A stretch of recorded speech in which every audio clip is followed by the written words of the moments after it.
Политичка и економска криза владее во Република Македонија. Граѓаните имаат многу прашања како за судството, така и за надворешната политика, во надеж дека ситуацијата не е безизлезна. Разговараме со потпредседателот на ВМРО ДПМН, господинот Александар Николовски. Господине Николовски, би почнала со една општа ваша оценка за досегашната работа на владата на СДСМ и премиерот Зоран Заев. Изминува веќе една година од нивниот мандат. Благодарам прво на поканата за интервју. Точно, владата на 1 јуни ќе означи една година од денот која беше изгласана во Македонското собрание. Овие една година се окарактеризирани со начинот на кој што оваа влада беше избрана и сето она што претходеше на изборот на владата, така што во политичкиот дел гледаме една силна злоупотреба на институции, пред се во делот на полицијата и правосудството. И можам да речеме класичен политички терор врз членови на ВМРО ДПМН. Во овој момент преку 200 луѓе кои што се членови на ВМРО ДПМН се или под истрага или се веќе под обвиненија. Најчесто се работи за истраги или обвиненија кои што се смешни, кои што се далеко од реалноста, например дали некој поранешен директор на одредено локално предпријатие го вратил мобилниот телефон кој што го задолжил во исправна или во неисправна состојба, дали градоначалник на одредена општина кога ја исчистил фасадата на општината која што претходно беше офарбана од така наречената шарена револуција, ја осигурал зградата или не, и слични, не знам дали се точило бензин или дизел во колите кои што се користат, и слични такви небулози кои што можам да ги набројувам дотре, кои што имаат само една цела, тоа е целосна политичка дискредитација на ВМРО ДПМН. Во делот на економијата, јасно е дека има едно целосно замрзнување на економската активност. 2017 година беше прва година во која што Македонија немаше раст на економијата, односно растот на БДП беше 0. Почетните месеци на оваа година се исто така исклучително лоши и во делот на реализација на буџет, и во делот на јавната потрошувачка, и во делот на градежните активности кои што најчесто ја движат економијата во Македонија. Во делот на надворешната политика ја имаме оваа така наречена шарм дипломатија, во која што се обидуваме да ги решиме клучните национални прашања со шармирање на оние со кои што разговараме, што не е правило во дипломатијата, обично други методи се користат. Имаше многу работи кои што беа ветени, но ветеното не се остварува. Например, се вети пораст на платите, платата во февруари, просечната плата се намали за 3,6%. Во делот на социјалата исто така што ако можам да извлечам една генерална оценка, оценката е дека владата направи сериозно назадување во овој економски и социјален дел и сериозно поларизирање во политичкиот дел. Дополнително на тоа работите кои што ги критикуваше како опозиција, не само што ги продолжува, туку ги продолжува во уште понегативен контекст од оние кои што ги критикуваше во опозиција. Дали тука зборуваме во делот на правосудството, дали зборуваме во делот на медиумите, во делот на стопанството, се случуваат најлошите пракси видени досега во Република Македонија. Често во минатото зборуваја за фамилијата, сега гледаме дека фамилијата навистина се реализира затоа што најголемите активности во моментот во стопанството ги извршува фамилијата Заеви, тоа не го кријат, го кажуваат јавно, дури и се гордеат со тоа. Така што сума сумарум оценката е негативна, не само затоа што сме опозиција, туку затоа што и фактите го зборуваат истото. Темата економија секогаш е во фокусот. Всушност најголем дел од критиките за оваа влада се на тема економија. Каде направи грешки владата на Заев? Што вие критикувате од македонската економија? Па грешките се двојни, се структурни и се човечки. Во однос на човечките вие во држава како Македонија, која што е мала, која што е мал пазар, мала по население, секогаш главниот двигател на економијата е буџетот, односно доколку ја стимулирате преку буџетот јавната потрошувачка, во тој случај економијата би движела подобро. За да го направите тоа треба да имате силни фигури на раководни позиции во владата кои што можат да го движат тоа.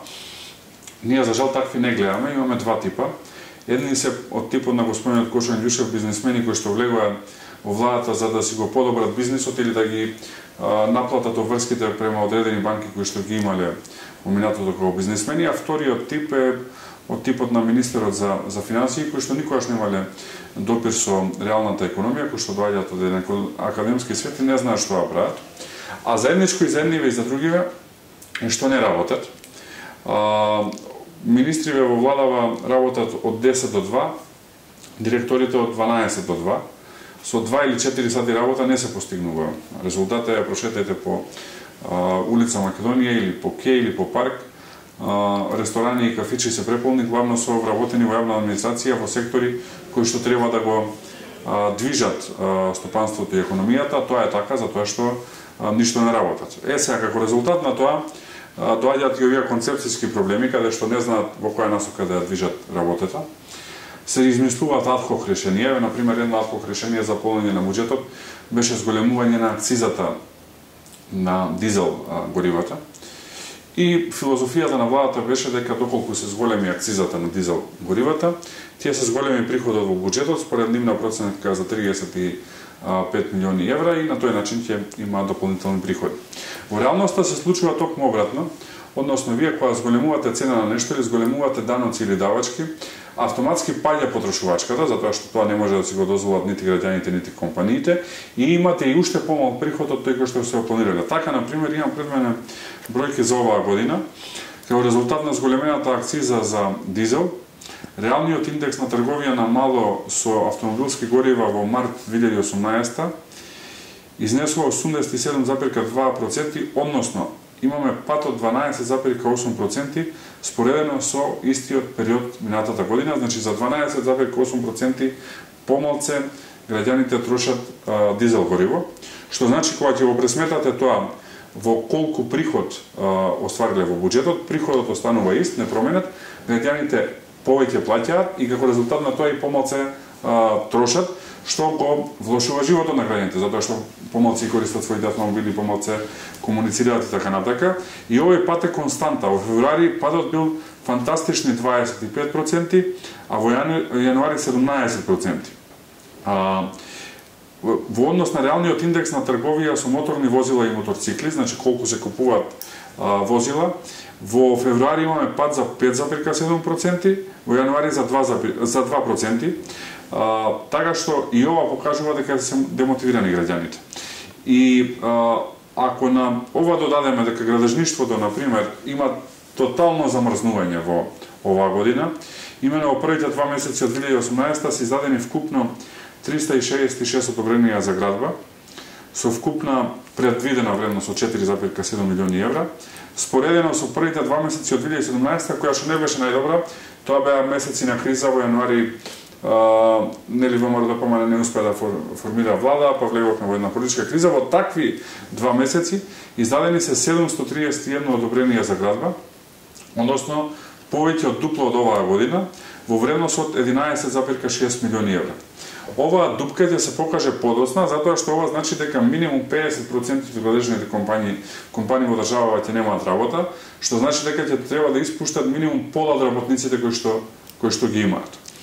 Ако вака народски кажано, се уште минатата година и оваа година на почеток не се чувствува тоа во економијата, затоа што се троши од зимницата, од она што се создавало годините наназад, веќе во втората половина на 2018 и 2019 ќе се почувствува затоа што веќе ќе нема што да се троши, ќе нема зимница. И тоа ќе не донесе до една ситуација на целосна стагнација и негативни индекси во економијата. Последно е што би сакал да спомнам во делот на економијата е извозот, кој што единствено има позитивни бројки како резултат на слободните економски зони, кои што се резултат на политиките на ВМРО-ДПМН и кои што беа силно критикувани од оваа власт, тогашна опозиција. И финално, она што за мене е најалармантно, е реализацијата на буџетот. Заради тоа што го споменав, буџетот е основен двигател на економијата во мали држави. Ако се направи една мала анализа на првите 3 месеци 2017 со првите 3 месеци на оваа 2018, може да се забележи еден силен пад на капиталните трошоци, кои што имаат пат од фантастични 64,5%, што само покажува дека ние во овој дел на капитално трошење, кој што треба да ја движи економијата, имаме таков пат кој што ќе ни се одразува 2-3 следни години, или ако споредиме тоа со реализација на буџетот само 4% во првите 3 месеци, тоа ни говори дека буџетот кој што оваа влада сама го собира, не е способна самата да го потроши, односно овие кои што одат на работа од 10 до 2 или од 12 до 2, не се спремни и не знаат како да го потрошат буџетот кој што сами го собираат, што ќе создаде силни проблеми понатака во економијата. Господине Николовски, во 2012 година се случи една огромна трагедија, петкратното убиство кај Смилковското езеро. До ден денес јавноста се уште се разбранува по оваа тема. Оние кои беа осудени се денеска на слобода. Ќе биде ли задоволена правдата за тие жртви? Тоа е една огромна трагедија и јас мислам дека правдата на некој начин беше задоволена, имајќи предвид дека имаше сериозен судски процес против оние кои што го извршиле тоа дело. За жал, во рамки на политичките договори кои што ги правеше СДСМ, не само со одредени други политички партии, туку со одредени криминални структури, презеде обврски кои што се надвор од реални можности на една влада, а тоа е директно да влија врз судството и врз обвинителството. И во едно директно влијание врз обвинителството се реши да одново почне овој процес и да се ослободат оние кои што се обвинети за овој највисок акт на тероризам, исполнувајќи го политичкиот пазар на СДСМ. Тоа е една голема семејна трагедија која што не смее да остане неказната и која што колку и да е сега судството под притисок и обвинителството, ќе дојде ден кога ќе се ослободи судството и обвинителството. Се надевам дека тоа ќе е со промената на власта, која што се надевам дека ќе дојде што побрзо и ќе можат правично, врз основа на факти, врз основа на докази, да ги осудат, се надевам на максимални казни, оние кои што го извршиле овој грозоморен чин. Во таа насока, мислам дека манипулациите кои што ги прави премиерот Заев, не само што не се дозволиви во политика, туку се крајно нечовечки. Да вие манипулирате со родители кои што изгубиле деца, значи дека немате душа, дека немате чувство за тие луѓе. И тоа е тоа што е вака најтрагично, би рекол најгрозно, нема друг збор, во целата оваа политичка манипулација на Заев. Една од најактуелните теми деновиве е што лице кое е прогласено за персона нон грата во САД е вработено ангажирано во македонската влада на Заев. Командант Хоџа треба да го советува премиерот. Имате ли ваш став за ваквите вработувања? Има ли место во владата за вакви луѓе? Не е единствен. Во делот на советници има уште едно лице, вкупно 2 лица кои што се на црната листа на Соединетите американски држави, така што влада која што се обидува да се прикаже пред нас како про-НАТО и про-ЕУ, во врвниот кабинет на премиерот, најблиските луѓе околу премиерот, има 2 советници кои што се на црната листа на Соединетите американски држави, а сега слушам и за проширување на владата во дел на уште еден коалиционен партнер кој што исто така е на црната листа на Соединетите американски држави, така што нашава влада претендира да биде веројатно после влади од типот на Иран, на Русија и на слични држави кои што се во силен судир со западните вредности, да биде влада со најмногу луѓе на црната листа на Соединетите американски држави, но парадоксот е што во исто време устите им се полни со НАТО и ЕУ. Значи, како и во делов на правосудство, ова што го зборувавме претходно, едно зборуваат, друго прават. Уште повеќе, ако се направи анализа на вкупниот број на советници кои што ги има премиерот Заев, премиерот има 56 советници. Значи, вкупно 56 луѓе го советуваат премиерот на Република Македонија со 2 милиони жители. За споредба, Велика Британија со 80 милиони жители, премиерот Тереза Меј има 32 советници. Значи, Македонија со 2 милиони жители има скоро дупло повеќе советници на премиерот од советниците на премиерот на Велика Британија.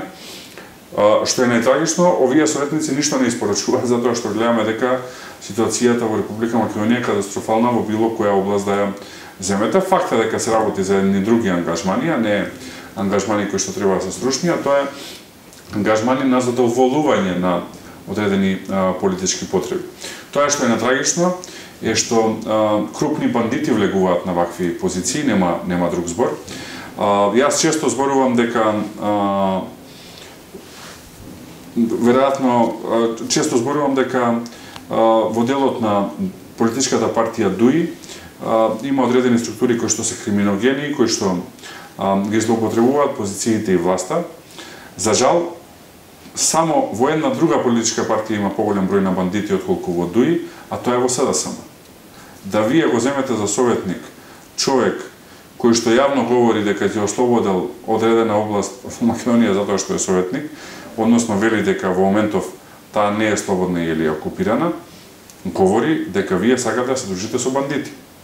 И по таа логика, предпоставам дека треба да се поканат бандити од сите области, од економијата, од недозволена трговија со наркотици, не знам, може да ги поканат овие бандитиве кои што прават недозволена шумска сеча, овие кои што шверцуваат на граница и така натака, и да ги имаат клучните бандити во секоја област, за да ги советуваат како владата да стане побандитска, затоа што нема друг начин како да се објасни ова што го работи владата. Подбудно околу јавноста е процесот за обидот за решавање на спорот со името. Вие сте долги години во дипломатските води. Како Зоран Заев и Никола Димитров во моментот ги водат преговорите? Очекувате ли дека ќе се најде некакво решение? Ние, за жал, како опозиција немаме детални информации околу процесот. Владата одлучи процесот да го води сама, без да информира опозицијата. Имаше само една средба во јануари, каде што се разгледа на сет на идеи кои што имаше медијатор од Немец и од тогаш сме во тотален мрак. Така што секој мој коментар во оваа насока не би бил базиран на факти, би бил исклучиво базиран на предпоставки. Ставот на ВМРО-ДПМН е јасен, непроменет, исти, цели 13 години, а тоа е дека нема да дозволиме промена на уставот со цел промена на уставното име и дека нема да дозволиме промена на именувањето на македонскиот национален идентитет, јазик и култура. Секое решение кое што би било во рамките на овој став мора да оди на референдум за граѓаните да покажат својот финален суд. Ова е нашиот став, непроменет и ние стоиме позади него. Дали владата ќе успее да има решение кое што ќе биде во овие рамки или не ќе видиме, да бидам искрен, по она што гледам во медиумите не сум голем оптимист. Македонија доби годинава позитивен извештај од Европската комисија. Гледате ли вие реален напредок? Во однос на извештајот, има 3 дела врз основа на кои што се ценеше Република Македонија. Од кои што 2 се политички критериуми и 1 е реформи. Во делот на политичките критериуми беше битно начинот на организација на изборите и препораките на Райнхард Прибера, а Прибера во делот на реформите целиот се извинувам. Значи, во делот на политичкиот дел се реализацијата на изборите и реализацијата на Пржинскиот договор, а во делот на реформите се препораките на Райнхард Прибер, итните реформски приоритети и сето она што Македонија треба да го испорача во делот на реформи. Ние добивме позитивна оценка заради првите 2 сегменти, од кои што активен чинител беше и ВМРО-ДПМН. Односно, добивме позитивна препорака само и врз основа на политичките критериуми, а во делот на реформите, кои што се клучни за животот на граѓаните и се основна причина зошто една држава би станала членка на Европската Унија, ние имаме негативни референции, односно извештајот е негативен. Тоа само говори колку владата не е спремна да спроведува реформи и колку не сака да спроведе реформи, а повторувам, членство во Европска Унија без подобрен животен стандард нема никаква поента. Дополнително се обидува да лажат во одредени сектори, за кои што јас и јавно посуджив. Создадува еден фамозен план 369. Прво планов кој што самите го напишаа не успеа да го реализираат во рок од 9 месеци, го реализираа само 42%, па си дадоа уште 2 месеци, па пак не го реализираа цел, стигнаа до 90%, а и во рамки на тие 90% имаше небулози од типот дека реформи биле избор на уставни суди или избор на јавен обвинител или избор на членови на Републички судски совет или подпишување на меморандум за соработка помеѓу 2 или 3 институции или пополнување на дипломатската мрежа, што само по себе е скандал затоа што се лажат граѓаните, но се лажат и представниците на Европската Унија. Ова е 9-ти позитивен извештај за Република Македонија со препорака за почеток на преговори. Се надевам дека ќе можеме да почнеме да преговараме, затоа што кога ќе почнеме да преговараме ќе се видат реалните слабости каде треба да се поправи државата. Гледате ли на повидок реално решавање на политичката криза во Македонија? ВМРО-ДПМН се врати во собрание, како ќе функционирате како опозиција во законодавниот дом? Ние ќе бидеме многу остра и веќе сме остра опозиција, се обидуваме нашите ставови да ги представиме на најдобар можен начин. Во однос на политичката криза, не може да се надмине политичката криза ако од другата страна имате влада која што цело време се обидува да ги злоупотребува механизмите на власта и на тој начин да создаде поларизација во општеството. Нивна цел не е конструктивна соработка со опозицијата, туку нивна цел е да ја уништат опозицијата. Кога имате цел да ја уништите опозицијата, тоа значи дека вие сакате да создадете тоталитаризам каде што нема да имате критика и промена на власта. Во такви услови јас не гледам како може да заврши политичката криза и тоа сериозно ме загрижува затоа што тензијата во општеството е голема, е секојдневна, револтот е огромен и многу лесно може да излезе од контрола. За крај би ве прашала, може ли да ни откриете кои следни чекори ќе ги превземе ВМРО-ДПМН, како ќе делувате на политичката сцена? ВМРО-ДПМН е во една внатрешна реорганизација. Вршиме избор на локални раководства, односно на председатели на општински комитети и на раководство на општинските комитети, кои што се основен двигател на нашата политичка партија, кои што се душата на ВМРО-ДПМН. Тој процес е во своја финална фаза. Потоа планираме силни теренски активности, од кои што дел ти е и големиот народен митинг кој што се случи во Скопје, но исто така и многу активности на терен по голем број населени места, каде што сакаме да ја пренесеме нашата порека, да ги представиме нашите концепти кои што ги градиме како ново раководство на ВМРО-ДПМН, да дадеме јасна критика на владата и сериозно да го спремиме и членството и симпатизерите, но и да ги поканиме неопределените да ни се приклучат во една силна битка која што ја поведуваме против оваа влада на Република Македонија, која што ја води државата во погрешна насока. Ви благодарам за одвоеното време. Благодарам на поканата.